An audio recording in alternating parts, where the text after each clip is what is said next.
1 Raja-Raja pasal 2 ayat 1 sampai 46. Pesan Daud yang terakhir sebelum meninggal. Ketika saat kematian Daud mendekat, ia berpesan kepada Salomo anaknya, "Aku ini akan menempuh jalan segala yang fana. Maka kuatkanlah hatimu dan berlakulah seperti laki-laki. Lakukanlah kewajibanmu dengan setia terhadap Tuhan Allahmu dengan hidup menurut jalan yang ditunjukkannya dan dengan tetap mengikuti segala ketetapan, perintah, peraturan dan ketentuannya seperti yang tertulis dalam hukum Musa, supaya engkau beruntung dalam segala yang kau lakukan dan dalam segala yang kau tuju, dan supaya Tuhan menepati janji yang diucapkannya tentang aku, yakni, jika anak-anakmu laki-laki tetap hidup di hadapanku dengan setia, dengan segenap hati, dan dengan segenap jiwa, maka keturunanmu takkan terputus dari tahta kerajaan Israel. Dan lagi engkau pun mengetahui apa yang dilakukan kepadaku oleh Yoab anak Zeruya, apa yang dilakukannya kepada kedua panglima Israel, yakni Abner bin Ner dan Amasa bin Yeter. Ia membunuh mereka dan menumpahkan darah dalam zaman damai seakan-akan ada perang, sehingga sabuk pinggangnya dan kasut kakinya berlumuran darah. Maka bertindaklah dengan bijaksana dan janganlah biarkan yang ubanan itu turun dengan selamat ke dalam dunia orang mati. Tetapi kepada anak-anak Barzilai orang Gilead itu haruslah kau tunjukkan kemurahan hati. Biarlah mereka termasuk golongan yang mendapat makanan dari mejamu, sebab mereka pun menunjukkan kesetiaannya dengan menyambut aku pada waktu aku melarikan diri dari depan kakakmu Absalom. Juga masih ada padamu Simei bin Gera, orang Benyamin dari Bahurim. Dialah yang mengutuki aku dengan kutuk yang kejam pada waktu aku pergi ke Mahanaim. Tetapi kemudian ia datang menyongsong aku di sungai Yordan, dan aku telah bersumpah kepadanya, demi Tuhan, takkan kubunuh engkau dengan pedang. Sekarang janganlah bebaskan dia dari hukuman, sebab engkau seorang yang bijaksana dan tahu apa yang harus kau lakukan kepadanya untuk membuat yang ubanan itu turun dengan berdarah ke dalam dunia orang mati. Kemudian Daud mendapat perhentian bersama-sama nenek moyangnya, dan ia dikuburkan di kota Daud. Dan Daud memerintah orang Israel selama 40 tahun. Di Hebron ia memerintah 7 tahun. Dan di Yerusalem ia memerintah 33 tahun.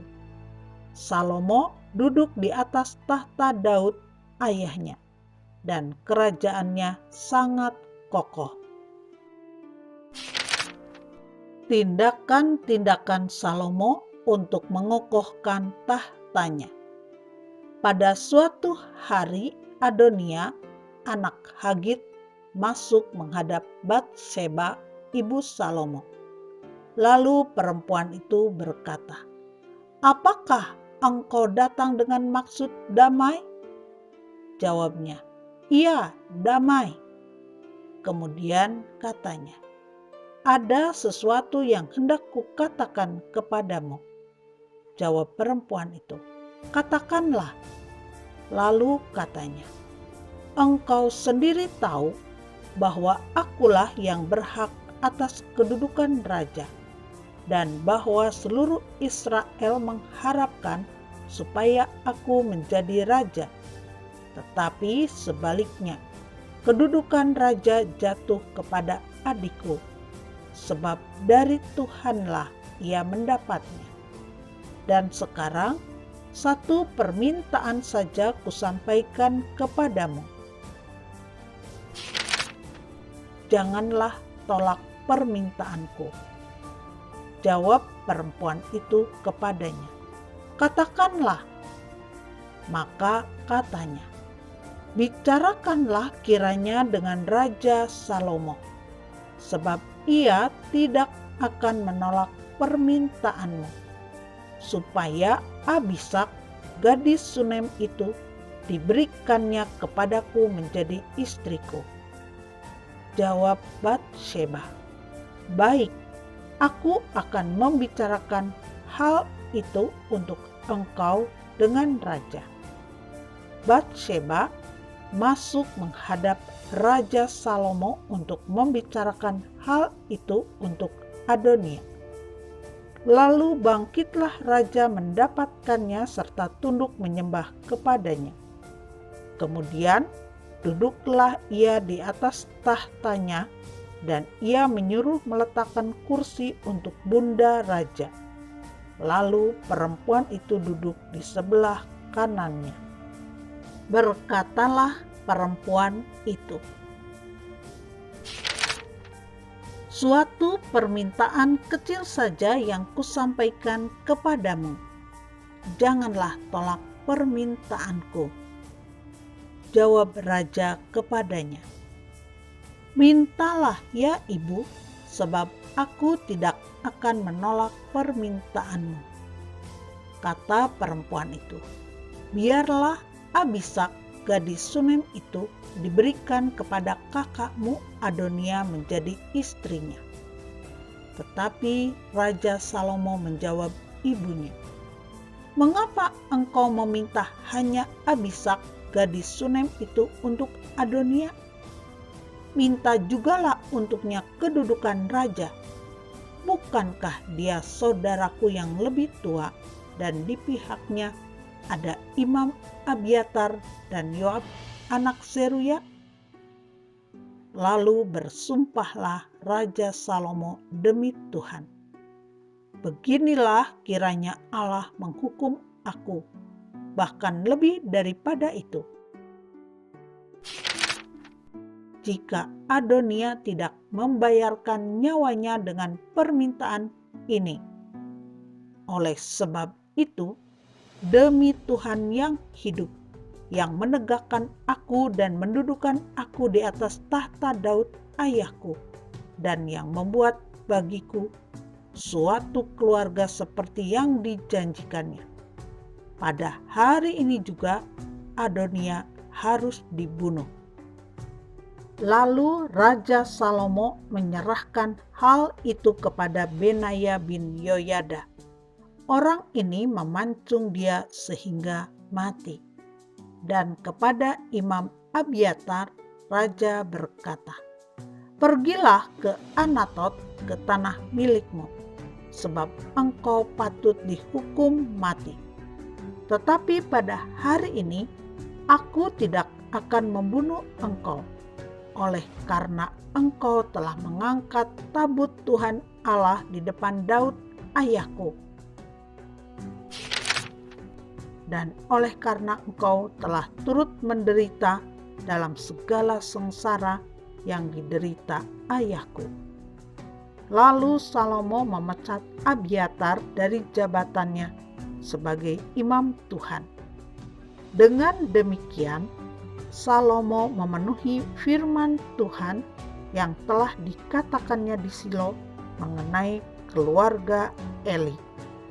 Ketika kabar itu sampai kepada Yoab, Memang Yoab telah memihak kepada Adonia, sekalipun ia tidak memihak kepada Absalom. Maka larilah Yoab ke kemah Tuhan, lalu memegang tanduk-tanduk mezbah. Kemudian diberitahukanlah kepada Salomo bahwa Yoab sudah lari ke kemah Tuhan dan telah ada di samping mezbah. Lalu Salomo menyuruh Benaya bin Yoyada, "Pergilah, pancung dia." Benaya masuk ke dalam kemah Tuhan serta berkata kepadanya, "Beginilah kata raja."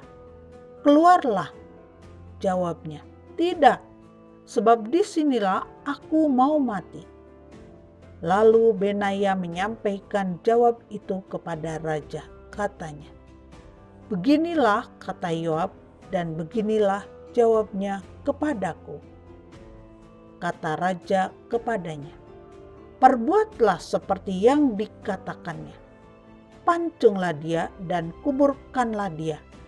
Dengan demikian engkau menjauhkan daripadaku dan daripada kaumku noda darah yang ditumpahkan Yoab dengan tidak beralasan.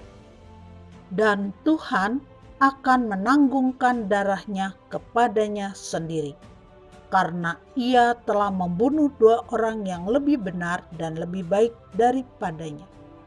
Ia membunuh mereka dengan pedang, dengan tidak diketahui ayahku Daud, yaitu Abner bin Ner, panglima Israel, dan Amasa bin Yeter, panglima Yehuda. Demikianlah darah mereka akan ditanggungkan kepada Yoab dan keturunannya untuk selama-lamanya. Tetapi Daud dan keturunannya dan keluarganya dan tahtanya akan mendapat selamat daripada Tuhan sampai selama-lamanya.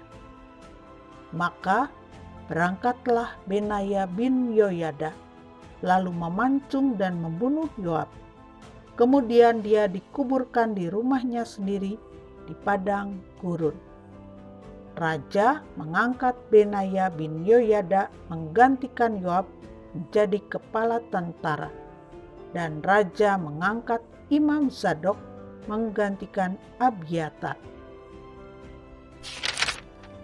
Kemudian raja menyuruh memanggil Simei dan berkata kepadanya, "Dirikanlah bagimu sebuah rumah di Yerusalem, diamlah di sana, dan janganlah keluar dari sana kemana-manapun. Sebab ketahuilah sungguh-sungguh bahwa pada waktu engkau keluar dan menyeberangi sungai Kidron, pastilah engkau mati dibunuh dan darahmu akan ditanggungkan kepadamu sendiri." Lalu berkatalah Simei kepada raja, "Baiklah demikian, seperti yang tuanku raja katakan, demikianlah akan dilakukan hambamu ini." Lalu Simei diam di Yerusalem beberapa waktu lamanya. Dan sesudah lewat 3 tahun, terjadilah bahwa 2 orang hamba Simei lari kepada Akis bin Ma'aka, Raja Gad. Lalu diberitahukan kepada Simei, "Ketahuilah, kedua orang hambamu ada di Gad." Maka berkemaslah Simei, dipelanainya keledainya, dan pergilah ia ke Gad kepada Akis untuk mencari hambanya itu. Lalu Simei pulang dan membawa mereka dari Gad. Ketika diberitahukan kepada Salomo bahwa tadinya Simei pergi dari Yerusalem ke Gad dan sekarang sudah pulang, maka raja menyuruh memanggil Simei dan berkata kepadanya, "Bukankah aku telah menyuruh engkau bersumpah demi Tuhan dan telah memperingatkan engkau begini?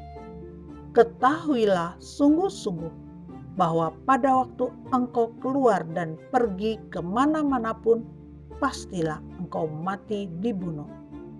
Dan engkau telah menjawab, "Baiklah demikian, aku akan mentaatinya." Mengapa engkau tidak menepati sumpah demi Tuhan itu dan juga perintah yang kuperintahkan kepadamu? Kemudian kata raja kepada Simei, "Engkau sendiri tahu dalam hatimu segala kejahatan yang kau perbuat kepada Daud ayahku. Maka Tuhan telah menanggungkan kejahatanmu itu kepadamu sendiri. Tetapi diberkatilah kiranya Raja Salomo dan kokohlah tahta Daud di hadapan Tuhan sampai selama-lamanya." Raja memberi perintah kepada Benaya bin Yoyada. Lalu keluarlah Benaya, dipancungnya Simei sehingga mati. Demikianlah kerajaan itu kokoh di tangan Salomo.